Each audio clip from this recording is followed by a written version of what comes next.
Hello friends, आप सभी लोगों को स्वागत है हमारे इस यूट्यूब चैनल एच स्टडी पर। क्लास 10th केमिस्ट्री यानी कि रसायन विज्ञान का ये ऑब्जेक्टिव का सीरीज, जैसा कि आप सभी लोगों को पता है, ये चल रहा है। ठीक है, क्वेश्चन नंबर 13 तक हम लोग जो है पिछला वीडियो में देख चुके हैं। क्वेश्चन नंबर जो है हम लोग यहाँ पर 14 से स्टार्ट करेंगे। ठीक है, तो जो साथी चैनल पर नए होंगे चैनल को सब्सक्राइब कर लीजिएगा, इसमें बहुत कुछ चीज़ें आप लोगों को सीखने को मिलेगा। ठीक है, यानी हर एक वीडियो में तो 4 से 5 ऐसा फैक्ट होता है जिससे कि मतलब 10 से 15 क्वेश्चन आप जो है सॉल्व कर पाएंगे। ठीक है, तो हर एक वीडियो में आप लोगों को कुछ ना कुछ जरूर सीखने को मिलेगा, तो यहाँ पर जो है लास्ट तक जरूर बने रहें, यहाँ पर देखिएगा। चलिए देखते हैं 14 नंबर क्वेश्चन आप लोगों को क्या दिया है। निम्नलिखित में कौन क्षारक नहीं है, यानी इनमें से क्षारक कौन सा नहीं है ये आप लोगों को बताना है।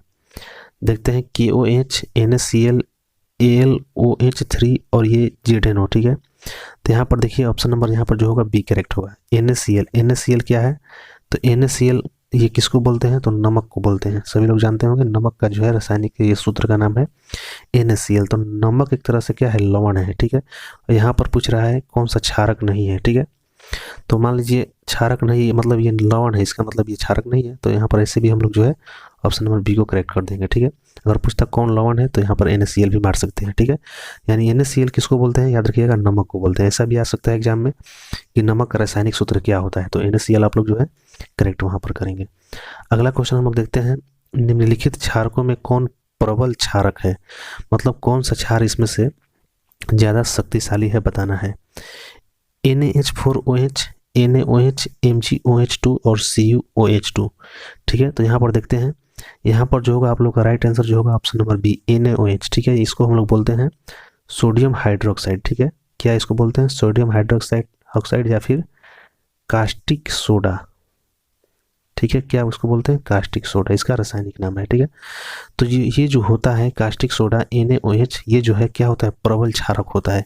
यानी कि ये सब क्षार तो है ही है, लेकिन क्षारों में ये जो है प्रबल क्षारक है, यानी ये जो बहुत अधिक मजबूत क्षारक है। यहाँ पर राइट आंसर कौन सा होगा, ऑप्शन नंबर बी आप लोग जो है वहाँ पर राइट आंसर करके आएंगे। अगला क्वेश्चन हम लोग देखते हैं, क्वेश्चन नंबर 16, जो कि आप लोग स्क्रीन पर देखिए दिया गया है।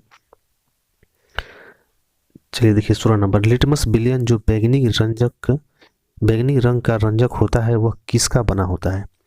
ठीक है, यानी कि जो लिटमस विलयन होता है उसमें बैगनी रंग का जो रंजक दिखाई पड़ता है वो किसका बना होता है ये बताना है। ऑप्शन देखते हैं यहाँ पर कवक, लीचेन, जिम्नोस्पर्म, इनमें से कोई नहीं। तो देखिए यहाँ पर जो होगा right answer option number B होगा। हमको लगता है ये जो है गलत प्रिंटिंग में हो गया है, लाइकेन का होता है। लाइकेन का जो सूचक बना होता है जो कि बैगनी कलर का होता है, हमको लगता है कि लाइकेन का ही ये प्रिंटिंग में मिस्टेक किया है और लीचेन बनाया है। तो हमको लगता है यहाँ पर राइट आंसर जो होगा लाइकेन होना चाहिए, यहाँ पर जो है मिस प्रिंट हुआ होगा। ठीक है, तो बैगनी रंग का रंजक कौन होता है, लाइकेन होता है, ये आप लोग का राइट आंसर होगा, याद रखिएगा। लाइकेन का ही जो है लिटमस पत्र बनता है। ठीक है, ऐसा भी क्वेश्चन आएगा कि लिटमस पत्र जो है किसका बना होता है, तो आप लोग किसको वहाँ पर राइट आंसर करेंगे, तो लाइकेन का। ठीक है, अब देखिए 17 नंबर, निम्नलिखित में से कौन सूचक की तरह इस्तेमाल नहीं किया जा सकता है। ठीक है, सूचक देखिए यहाँ पर समझिएगा, सूचक का मतलब क्या जी, जैसे कि कोई चीज़ जैसे अम्ल है और ये क्षार है। ठीक है, अम्ल है, क्षार है, तो मतलब कि इन चीज़ों को चेक करने के लिए किसी चीज़ का हम लोग इस्तेमाल करते हैं, उसको हम लोग सूचक बोलते हैं एक तरह से। ठीक है, देखिए यहाँ पर ऑप्शन देखते हैं कि यहाँ पर दिया है, क्या दिया है कि मेथिल ऑरेंज, ठीक है, हल्दी, फिनोल्फथेलिन और मूली। तो ये सब जो चीज़ें हैं मेथिल ऑरेंज, इससे भी चेक किया जाता है अम्ल क्षार की उपस्थिति को, फिनोल्फथेलिन से भी चेक किया जाता है, हल्दी से भी चेक किया जाता है। तो ये सब तो मान लीजिए आप लोग के पास उपलब्ध नहीं है, बट हल्दी जो है आप लोग के पास उपलब्ध है। तो हल्दी में जैसे हल्दी से क्या चीज़, बहुत सी चीज़ों को चेक किया जा सकता है। ठीक है, हल्दी पर आप लोग जैसे ये क्या बोलते हैं, सोडा डालकर देखिए, ये सरफ का पैक कुछ उस पर बूंद डालकर देखिए, उसका रंग जो है मतलब लाल टाइप का हो, दूसरे टाइप का हो जाएगा। ठीक है, मतलब इससे जो है हम लोग किसी चीज़ का अम्ल और क्षार का उपस्थिति का भी पता करते हैं। यानी ये सब जो है तीनों चीज़ एक तरह से सूचक है। ठीक है, अब देखिए यहाँ पर ऑप्शन नंबर जो डी है मूली, तो मूली से आप लोग किसी चीज़ का जाँच नहीं कर सकते हैं। ठीक है, ये जो है मूली यहाँ पर राइट आंसर होगा, मतलब सूचक की तरह इसको इस्तेमाल नहीं किया जाता है, किसको, तो मूली को। ऐसे भी आप लोग मार सकते हैं, कॉमन सेंस है। ठीक है, अब देखते हैं हम लोग 18 नंबर क्वेश्चन दिया है, निम्नलिखित में से कौन गंधीय सूचक है, मतलब कौन गंधीय सूचक नहीं है दिया है। ठीक है, क्या आपका दिया है, कौन सा जो है गंधीय सूचक नहीं है। देखिए यहाँ पर वेनिला, प्याज, लौंग का तेल और शकरकंद। देखिए सूचक इसमें भी है, मतलब इससे भी कुछ कुछ चीज़ का पता लगाया जाता है, ठीक है। तो गंधीय के बाद देखिए प्याज गंधीय देता है, इसको भी काट देंगे। लौंग को भी देखते हैं आप कितना मतलब लगता है एक तरह से। और यहाँ पर 2 बच गया ऑप्शन, वेनिला और शकरकंद, ठीक है। तो यहाँ पर जो होगा वेनिला भी मतलब ये भी लगता होगा, हम तो ऐसे नहीं देखें, लेकिन जो शकरकंद होगा, जो इसका जो है शकरकंद देखते होंगे आप, सुन करके देखिएगा इसमें कुछ ही तरह का मतलब कुछ तरह का कुछ गंध नहीं आपको दिखाई पड़ेगा। तो ऐसे भी हम लोग राइट आंसर मार सकते हैं ऑप्शन नंबर सी शकरकंद को। ऐसे आप लोग का राइट आंसर कौन सा होगा, शकरकंद यहाँ पर जो होगा राइट आंसर होगा। क्वेश्चन नंबर 19 देखते हैं। 19 आप लोगों का क्या दिया है, निम्नलिखित में से कौन द्विक्षारीय अम्ल है। मतलब द्विक्षारीय अम्ल इनमें से कौन है ये बताना है। HCl, H3PO4, HNO3, H2SO4। तो द्विक्षारकीय अम्ल इसमें से कौन होगा, तो H2SO4 यहाँ पर राइट आंसर होगा। जो H2SO4 होता है वो कौन सा अम्ल होता है, द्विक्षारकीय अम्ल होता है, ठीक है। अगला देखते हैं, पोटास एलम होते हैं। पोटास एलम मतलब क्या होते हैं ये बताना है, पोटास एलम, ठीक है। ऑप्शन देखिए यहाँ पर, एक साधारण लवण, एक मिश्रित लवण, एक अम्लीय लवण, एक दिक अम्ल लवण, ठीक है। तो पोटास एलम याद रखिएगा कि एक दिक एलम, ये एक दिक लवण होता है पोटास एलम, ठीक है। यहाँ पर राइट आंसर जो होगा ऑप्शन नंबर डी होगा। अगला देखते हैं, एसिटिक अम्ल एक दुर्बल अम्ल है क्योंकि। जो एसिटिक अम्ल है वो एक तरह से दुर्बल अम्ल है, मतलब उसमें अम्ल की मात्रा थोड़ा कम है। तो ये किस क्यों है ये बताना है, इसमें कारण क्या है। देखते हैं ऑप्शन हम लोग, इससे जलीय विलयन अम्लीय होते हैं, ये ज़्यादा आयनित होते हैं, ये कम आयनित होते हैं, ये सिंगल बॉन्ड COOH समूह रखते हैं। देखिए यहाँ पर वैसे भी इसे लिखा है कि दुर्बल अम्ल है, ठीक है। तो दुर्बल अम्ल है तो इसका मतलब क्या है, ये कम आयनित होते हैं, ठीक है। माने कि ये जो है आयनित कम होते हैं इसलिए ये दुर्बल है। तो यहाँ पर राइट आंसर कौन होगा, ऑप्शन नंबर सी, ठीक है। ये कम आयनित होते हैं इसलिए ये क्या है, दुर्बल अम्ल है, कौन, एसिटिक अम्ल। चलिए बढ़ते हैं हम लोग 22 नंबर क्वेश्चन की ओर। निम्नलिखित में सबसे प्रबल लवण कौन है। प्रबल लवण कौन है, तो देखिए यहाँ पर NaCl, CaCl2, BaSO4, LiCl। तो प्रबल लवण, लवण सभी पीछे फर्स्ट क्वेश्चन में ही हम लोग देखे हैं। लवण किसको बोलते हैं, NaCl, यानी कि इसको हम लोग बोलते हैं क्या, नमक, और नमक को ही लवण बोला जाता है। तो यही जो है प्रबल लवण है, इससे बढ़कर कोई और नमक आप लोग नहीं देखे होंगे जो हम लोग यूज करते हैं, ठीक है। तो ये जो है, यही जो है हम लोग का क्या है, NaCl जो क्या है, ये प्रबल लवण है। राइट आंसर ऑप्शन नंबर ए इस क्वेश्चन का होगा। अगला देखते हैं, निम्नलिखित में से कौन एक से अधिक अम्लीय लवण बनाएगा, ठीक है। एक से अधिक अम्लीय लवण कौन बनाएगा ये आप लोगों को बताना है। देखते हैं ऑप्शन, CH3COOH, ये H3PO4, CH3CH2COOH, ZNO, ठीक है। तो यहाँ पर जो होगा आप लोगों का ऑप्शन नंबर जो होगा, ठीक है, यहाँ पर जो होगा आप लोगों का ऑप्शन नंबर यहाँ पर बी करेक्ट होगा। H3PO4 जो है, H3PO4 ये एक से अधिक अम्लीय लवण ये बनाएगा, ठीक है। अब देखिए हम लोग बढ़ते हैं आगे क्वेश्चन की ओर।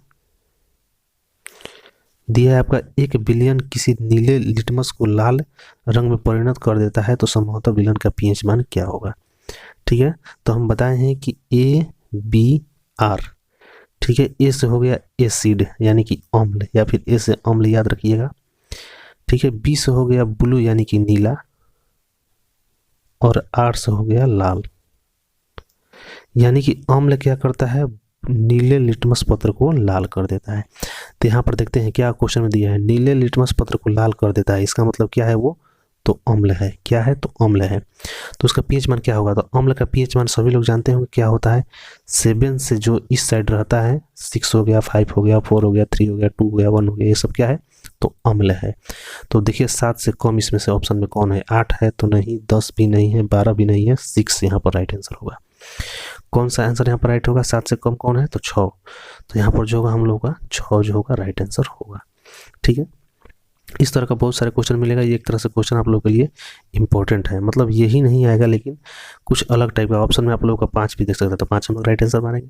तो इस तरीके से आएगा, लेकिन हाँ इससे क्वेश्चन जरूर आएगा, ठीक है। चलिए हम लोग आगे की ओर देखते हैं। क्वेश्चन नंबर आपका नेक्स्ट 25। जब CO2 गैस को पानी में घोला जाता है तो विलयन का pH मान है। मतलब जब CO2 गैस को हम लोग जब पानी में घोलते हैं तो विलयन का pH मान कैसा होगा, ठीक है। तो CO2 का जब जल में घोला जाता है तो एक तरह से क्या होता है कि जो जल होता है वो एक तरह से अम्लीय टाइप का व्यवहार करने लगता है, ठीक है। यानी कि ऑप्शन नंबर सी यहाँ पर राइट आंसर होगा, 7 से कम वहाँ पर जो होगा विलयन का pH मान होगा। अगला देखते हैं हम लोग 26 नंबर, निम्न में से कौन से धातु ठंडे जल से विक्रिया कर धातु हाइड्रोक्साइड बनाएंगे, ठीक है। कौन से धातु ठंडे जल से विक्रिया करके धातु हाइड्रोक्साइड बनाएंगे, ठीक है। हाइड्रोक्साइड इनमें से कौन बनाएंगे ये बताना है। तो यहाँ पर हाइड्रोक्साइड कौन बनाते हैं, मैग्नीशियम और कैल्शियम, ये जो है ये दोनों मिल करके, ठीक है, ठंडे जल से विक्रिया करके हाइड्रोक्साइड बनाते हैं। कौन बनाते हैं, मैग्नीशियम और कैल्शियम। आगे देखिएगा, निम्नलिखित में से कौन विलयन का उपयोग दीवार को सफेदी करने में किया जाता है, ठीक है। ये क्वेश्चन आप लोगों के लिए इंपॉर्टेंट है, ये क्वेश्चन देखिए 2018 में भी आ चुका है, ठीक है। तो दीवार को सफेदी करने के लिए जैसे कि नहीं हम लोग चूना को पुताई करते हैं, मतलब दीवार को चूना से पुताई करते हैं, तो चूना का जो होता है सूत्र CaO होता है, ठीक है। क्या होता है, CaO होता है। जब CaO जैसे हम लोग खरीद कर लाते हैं तो वो CaO होता है। जब उसको हम लोग क्या करते हैं, पानी में उसको घोल देते हैं तो क्या बन जाता है, बुझा हुआ चूना बन जाता है। मतलब ये जो है मतलब बिना बुझा चूना हुआ, कौन, CaO। क्वेश्चन पूछेगा बिना बुझा हुआ चूना कौन है, तो CaO वहाँ पर राइट आंसर मारेंगे। अब देखिए CaO ये जो है जब इसमें हम लोग जल मिला करके इसको बना देते हैं पुताई करने लायक, तो ये बन जाता है CaOH का होल ट्वाइस, यानी कि इसको बोलते हैं बुझा हुआ चूना। इसी से हम लोग क्या करते हैं, तो दीवार को पुताई करते हैं हम लोग किससे, तो CaOH होल ट्वाइस से, ठीक है। तो यहाँ पर क्वेश्चन पूछ रहा है इनमें से दीवारों का सफेदी करने के लिए कौन होगा, तो CaOH का whole twice, option number B यहाँ पर देख रहे होंगे। इसको क्या बोलते हैं, बुझा हुआ चूना। ये जो है क्वेश्चन आप लोग के लिए इंपॉर्टेंट है, ये भी याद रखिएगा। CaO बिना बुझा चूना, CaOH का होल ट्वाइस, ये क्या होगा, बुझा हुआ चूना, ठीक है। अब देखिए क्वेश्चन आ गया है 28 नंबर क्वेश्चन, निम्नलिखित में कौन सा बुझा हुआ चूना है। तो अभी भी बताए हैं कि CaOH का होल ट्वाइस रहेगा, तो ये बुझा हुआ चूना है। तो हम लोग ऑप्शन नंबर बी यहाँ पर राइट आंसर करेंगे। देखिए ये क्वेश्चन आ चुका है, 2 बार ये क्वेश्चन आ चुका है, ये क्वेश्चन भी इंपॉर्टेंट है आप लोग के लिए, ठीक है।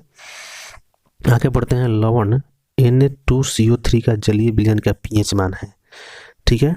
लवण जो है Na2CO3 इसका जो है विलयन का pH मान कितना है ये बताना है, ठीक है। अब देखिए तो जैसे Na लग गया, Na ज़्यादातर देखिए जितना भी Na लगेगा, NaOH Na2CO3 ये सब क्या है, एक तरह से मतलब बेस है, क्षार है एक तरह से, ठीक है। जिसमें सोडियम लग गया, सोडियम हाइड्रोक्साइड, सोडियम बाइकार्बोनेट, मतलब जो भी हो गया ये सब क्या है, Na जिसमें लग गया तो ये क्या है, एक तरह से क्षार है। देखिए Na2CO3, ठीक है, सोडियम कार्बाइड, तो Na2 ये CO3 ये क्या है, एक तरह से मतलब क्षार है, बेस है। तो क्षार का मान कितना होता है, तो 7 से राइट साइड 8 9 10 जितना भी होगा ये सब क्या होगा, क्षार होगा। तो यहाँ पर ऑप्शन नंबर कौन सा राइट आप लोग को ये कीजिएगा, 7 से जो अधिक होगा वही Na2CO3 का pH मान होगा, यानी कि क्षार का pH मान होगा। अगला क्वेश्चन है, एसिटिक अम्ल का यूपिक नेम बताएं, ठीक है। एसिटिक अम्ल का बताना है, ठीक है। तो एसिटिक अम्ल का जो है यूपिक नाम क्या हो जाएगा, एथेनोइक अम्ल, ठीक है। कौन सा यहाँ पर राइट आंसर होगा, एथेनोइक अम्ल, एसिटिक अम्ल का यूपिक नेम होगा, याद रखिएगा। ये भी क्वेश्चन आप लोगों के लिए इंपॉर्टेंट है। अगला देखिएगा, निम्नलिखित में से कौन सा आयन लाल लिटमस पत्र को नीला कर देता है। तो अभी बताए हैं कि ABR, ठीक है, जो एसिड होता है ब्लू लिटमस पत्र को लाल कर देता है। तो इसमें देखिए ब्लू को लाल कर रहा है, तो नहीं, ये लाल को ब्लू कर रहा है, यानी कि ये एसिड नहीं है, अम्ल नहीं है, यानी कि ये क्या है, तो ये एक तरह से क्या है भाई, तो क्षार है, ठीक है। ये क्या है, तो क्षार है। अब देखिए जब यहाँ पर बात आ गया कि क्षार है, तो एक पॉइंट आप लोग याद रखिएगा, ठीक है। एक पॉइंट याद रखिएगा, ये सब में काम करेगा, ठीक है। जो अम्ल होता है वो क्या होता है कि H+ आयन देता है, ठीक है। और जो क्षार होता है वो H- जो है आयन देता है। अम्ल का संबंध किससे होगा, H+ से। क्षार का संबंध किससे होगा, OH- से, ठीक है। तो यहाँ पर हम लोग किससे संबंध करना है, तो क्षार से संबंध करना है। तो जहाँ पर OH दिखेगा वही उसी को हम लोग जो है आंसर राइट आंसर करेंगे, ठीक है। क्योंकि ये क्षार का बात किया जा रहा है कि लाल लिटमस पत्र को नीला कर रहा है। तो क्षार के लिए क्या बताए हैं, OH-, इन दोनों को रट जाइएगा, ये बहुत सारे क्वेश्चनों में काम आएगा, ठीक है। देखिएगा आगे भी मिलेगा, हो सकता है।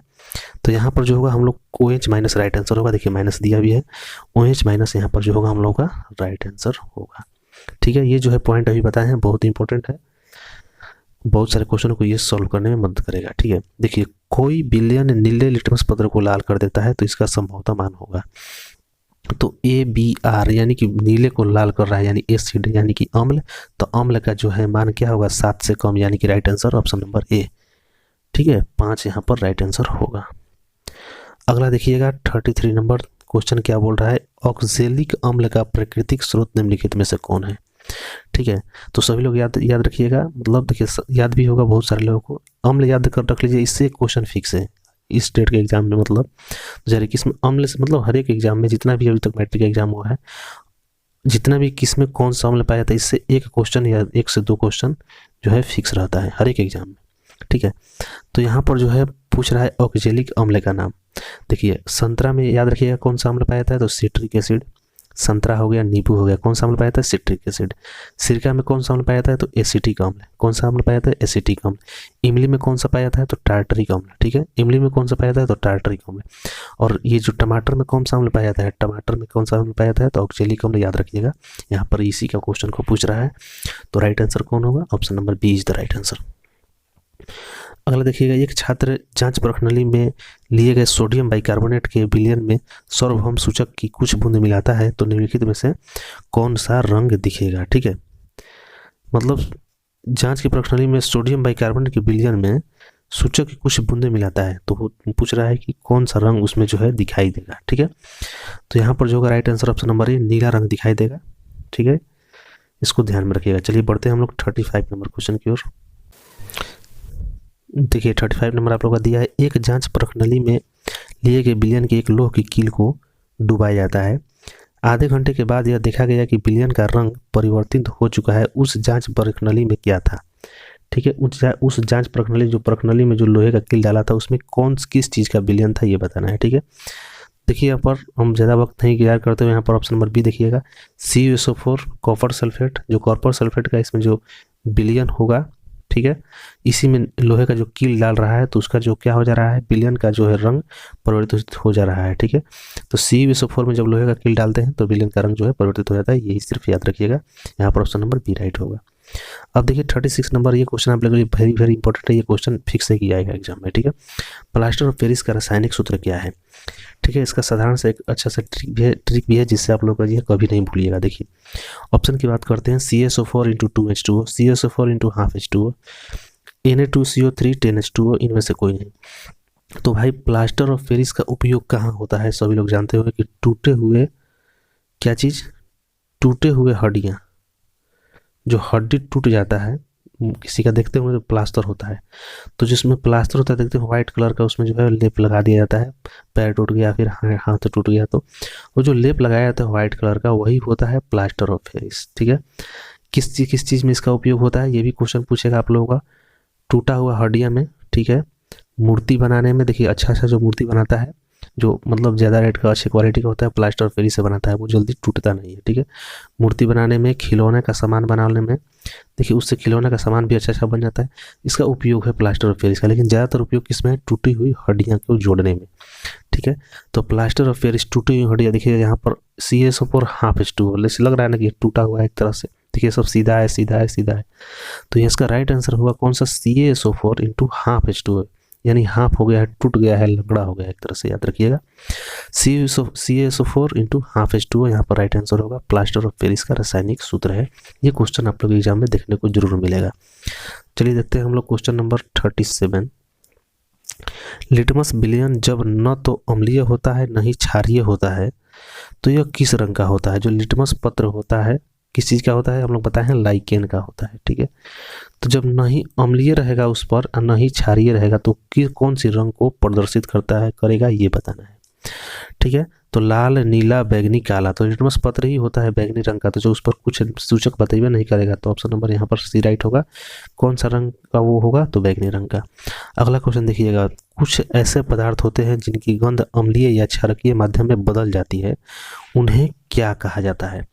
ठीक है, उन्हें क्या कहा जाता है, देखिए रंगीय सूचक, गंधीय सूचक, उदासीन सूचक, इनमें से कोई नहीं।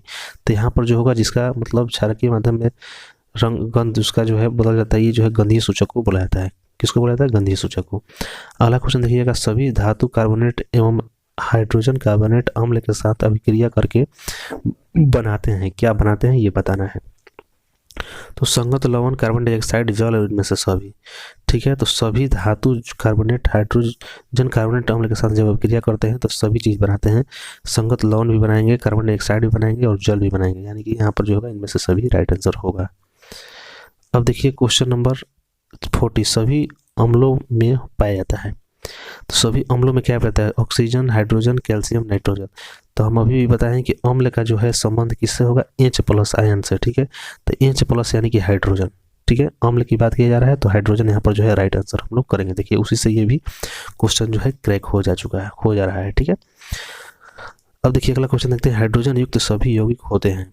हाइड्रोजन युक्त सभी यौगिक किस प्रकार के होते हैं ये बताना है। तभी भी बताएं, हाइड्रोजन जिसमें रहेगा वो H+ जो आयन रहेगा वो किसको प्रदर्शित करेगा, अम्ल को प्रदर्शित करेगा, ठीक है। तो यहाँ पर जो होगा अम्लीय राइट आंसर होगा। हाइड्रोजन युक्त सभी यौगिक अम्लीय को प्रदर्शित करते हैं, ठीक है। अगला क्वेश्चन देखते हैं हम लोग 42 नंबर क्वेश्चन, जल में घुलनशील क्षारक के बारे में क्या सत्य है। जो जल में घुलनशील क्षार होते हैं वो किस प्रकार के होते हैं, इन्हें क्षार कहा जाता है, इन्हें स्वाद में ये कड़वा होता है, प्राकृतिक संक्षारक होता है, इनमें से सभी। तो जो जल में घुलनशील क्षार होते हैं उसे जो है ये क्या होता है, क्षार, ये क्षार कहलाते हैं। जो जल में घुलनशील क्षारक होंगे वो क्या कहलाएंगे, क्षार कहलाएंगे। और क्षार वही स्वाद में कड़वा लगता है, यह प्रकृति को संक्षारक भी करता है, ठीक है। तो यहाँ पर right answer option number D होगा। ये सभी जो है कथन इसमें सही है।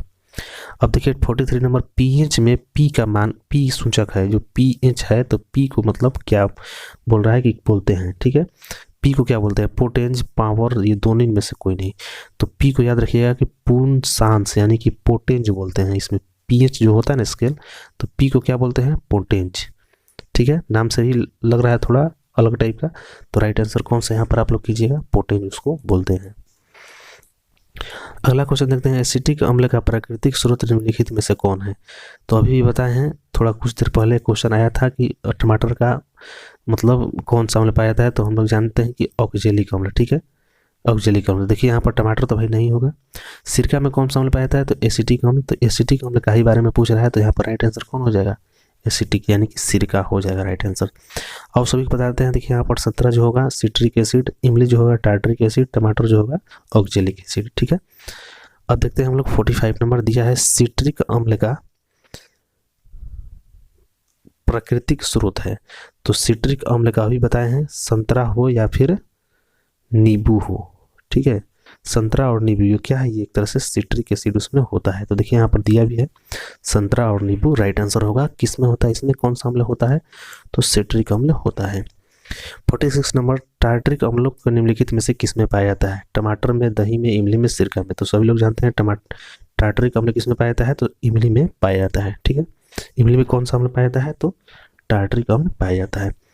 अब देखते हैं हम लोग लैक्टिक अम्ल का प्राकृतिक स्रोत है। तो सभी लोग जानते हैं लैक्टिक अम्ल किस में पाया जाता है, तो दही में पाया जाता है, ठीक है। लैक्टोबैसिलस जीवाणु के कारण दही बनता है, तो उसमें कौन सा अम्ल पाया जाता है, लैक्टिक अम्ल पाया जाता है, किसमें, दही में। ये क्वेश्चन आप लोग के लिए इंपॉर्टेंट है, ये क्वेश्चन पूछ सकता है एग्जाम में। अब देखते हैं हम लोग नेक्स्ट क्वेश्चन, चींटी के डंक और नेटल के डंक में कौन सा अम्ल पाया जाता है, ठीक है। तो चींटी के अम्ल में कौन सा अम्ल पाया जाता है, तो फॉर्मिक एसिड पाया जाता है, फॉर्मिक अम्ल पाया जाता है। ऑप्शन देखते हैं यहाँ पर, सिट्रिक, इलेक्ट्रिक, एसिटिक, मेथोनिक, ठीक है। तो देखिए फॉर्मिक अम्ल इसी का ही दूसरा नाम है एक और, मेथेनोइक अम्ल, ठीक है। इसी का ही रासायनिक नाम होगा या फिर कुछ नाम होगा मेथोनिक अम्ल। ऑप्शन में फॉर्मिक रहेगा तो फॉर्मिक मारेंगे, और फॉर्मिक नहीं है तो मेथोनिक है, तो यहाँ पर मेथोनिक अम्ल जो होगा राइट आंसर होगा। ऑप्शन नंबर डी यहाँ पर जो होगा हम लोग राइट आंसर करेंगे, ठीक है। आगे देखते हैं, दांतों का क्षय कब प्रारंभ होता है, जब दांत जो है सड़ना कब चालू हो जाता है। मुंह का जब पीएच मान 5.5 से अधिक हो जाए तब, मुंह का पीएच मान 5.5 से कम हो जाए तब, मुंह का पीएच मान 7 हो जाए तब, इनमें से कोई नहीं, ठीक है। तो याद रखिएगा कि जब मुंह का पीएच मान 5.5 से जब कम होने लगता है तो दांत सड़ना जो है प्रारंभ कर देता है, ठीक है। तो राइट आंसर कौन यहाँ पर होगा, ऑप्शन नंबर बी यहाँ पर राइट आंसर होगा। हमारे पेट में कौन सा अम्ल पाया जाता है, तो याद रखिएगा हमारे पेट में जो होता है HCl यानी कि हाइड्रोक्लोरिक अम्ल पाया जाता है, किसमें, पेट में। देखते हैं यहाँ पर हाइड्रोक्लोरिक अम्ल दिया है ऑप्शन नंबर सी में, तो राइट आंसर हो जाएगा। हाइड्रोक्लोरिक अम्ल एवं सोडियम हाइड्रोक्साइड के विलयन की अभिक्रिया में उत्पन्न लवण को क्या कहते हैं, यानी कि हाइड्रोक्लोरिक अम्ल और सोडियम हाइड्रोक्साइड ये दोनों जब मिलाते हैं HCl और सोडियम हाइड्रोक्साइड NaOH जब मिलाते हैं तो कौन सा जो है लवण, इसमें लवण को क्या कहते हैं? देखिए लवण की बात कर रहे हैं यहाँ पर, जो होगा सोडियम क्लोराइड, आंसर होगा NaCl। ठीक है, कौन सा हो जाएगा? NaCl यहाँ पर सोडियम क्लोराइड होगा। चलिए अब हम बढ़ते हैं 42 नंबर क्वेश्चन की ओर। चलिए तो 42 नंबर जो होगा दोस्त देखेंगे हम लोग जो है अगले वीडियो में देखेंगे। ठीक है, ये धोने का सोडा का रासायनिक सूत्र क्या है, बेकिंग सोडा का रासायनिक नाम क्या है, फॉर्मिक अम्ल का यूपी नाम, देखिए यहाँ पर आ गया फॉर्मिक अम्ल वाला। तो देखिए फॉर्मिक अम्ल भी बताए भी हैं, ये मेथनोइक वाला होगा। ठीक है, तो ये सब जो है हम लोग क्वेश्चन, बहुत सारे अभी तक क्वेश्चन है इस चैप्टर में, लगभग 10-15 से अधिक क्वेश्चन होंगे। तो जो हम लोग जो होंगे अगले वीडियो में इसको जो है अच्छे तरीके से बेस्ट एक्सप्लेनेशन के साथ हम लोग जो है देखेंगे, बहुत सारे क्वेश्चनों को समझेंगे। ठीक है, तो क्लास पसंद आए तो वीडियो को लाइक ज़रूर कर दीजिएगा, और अपने नए नए साथियों को इस चैनल के से जुड़ने का जो है प्रयास आप लोग के हाथ में ही है, आप लोग ही कीजिएगा। ठीक है, तो हम लोग इसी तरह मिलते हैं अगले ये वीडियो में। ठीक है, तब तक बाय।